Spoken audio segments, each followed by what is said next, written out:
Dear Kuya Poy, ako po si Ruel, 45 anyos. Dati po akong kasal pero hiwalay na kami ngayon ng asawa ko bagamat hindi pa po legal ang hiwalayan namin. Sa kabila ng aking mga pagsisikap, tila lagi pong sablay ang aking napapasukan na relasyon. Kung hindi po ako naloloko, napupunta naman ako sa mga abusadong sitwasyon.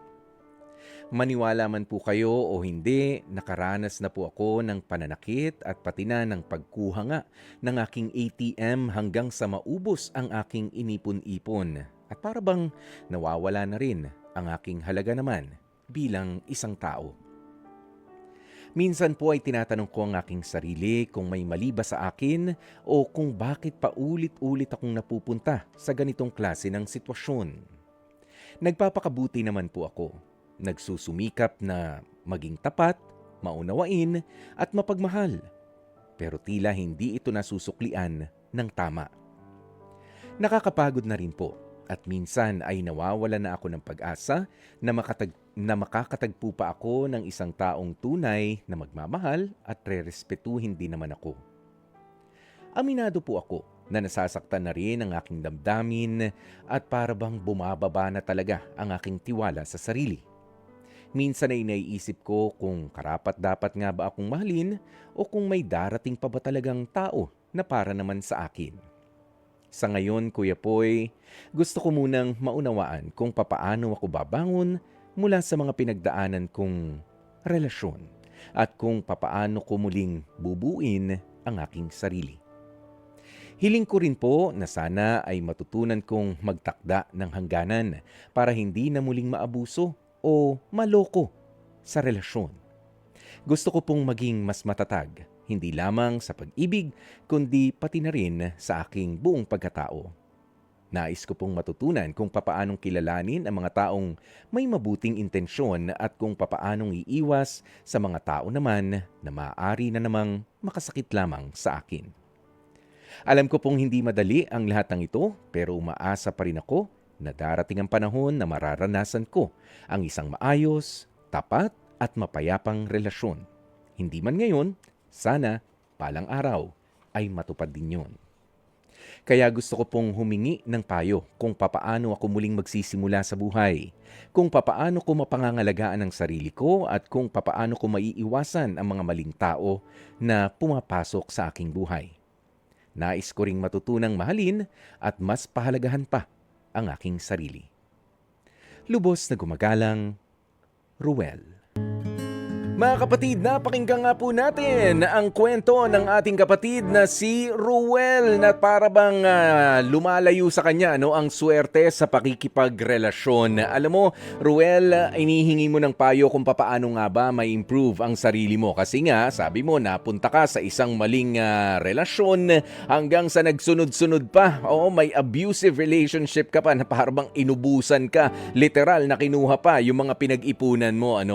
Pero dahil nga sa na-identify mo naman kung ano yung mga pagkukulang sa'yo. Unang-una dyan ay yung kawalan mo ng lakas ng loob na magsabi ng no. Yung pagtanggi, di ba? O alam mo, kapag mahal mo ang isang tao, hindi naman lahat ng gustuhin niya, hindi naman lahat ng hilingin niya sa'yo ay lagi ka na lamang naka-yes. Diba? You have to learn to say no. Diba? Lalo na kung kailangan naman ito. Pagpapakita rin yan ng pagmamahal at concern, lalong-lalo na, papaano naman yung kinabukasan natin kung lahat na lamang ng gustuhin mo, diba? O with regards to money, ayan, sa mga finances, inoohan mo, anong gagastusin nyo, anong kakainin ninyo, diba? Kaya sa bandang huli, para ka namang hinahawakan na sa ilong, hinahawakan ka na sa liig nung karelasyon mo. Alam mo, sa isang relationship, kayong dalawa ang magpapatakbo. Hindi dahil sa mahal mo ay magiging sunod-sunuran ka na lamang. Hindi nga tanong dito kung sino ang babae, kung sino ang lalaki. Kailangan ang mahanap mo na makakarelasyon ay yung marunong ang respetuhin yung kung sino ka talaga. At 45 years old, ina-expect ko, Ruel, na alam mo na ang gagawin mo. It's just a matter of yung i-execute mo. 'Di ba? Alam mo na yung tama at mali. Ayaw na kitang lecturean. Alam mo na yung tama, mali, yung pwede at hindi. 'Di ba? Ganyan ang i-explain mo doon sa makikilala mo. Pero sa ngayon, ang mas maganda nga ay yung alam mo rin na gusto mong ibalik yung tiwala mo sa sarili mo, yung respeto mo sa sarili mo dahil nga ikaw ay nanggaling sa mga abusive na tipo ng relationship. Ang pinakamagandang relasyon na may improve mo ngayon at meron kang control ay yung relasyon mo sa sarili mo. Diyan ka na muna mag-focus. At kapag ka positibo na ulit ang tingin mo sa mga bagay-bagay, ia-attract mo na.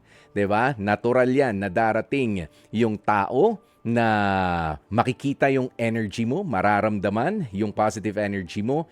Yun ang para sa'yo. Pero kapag ka tinanggap mo ulit siya, kung sino man yan na darating sa buhay mo, hindi masama na magsabi ng no kung hindi talaga pwede.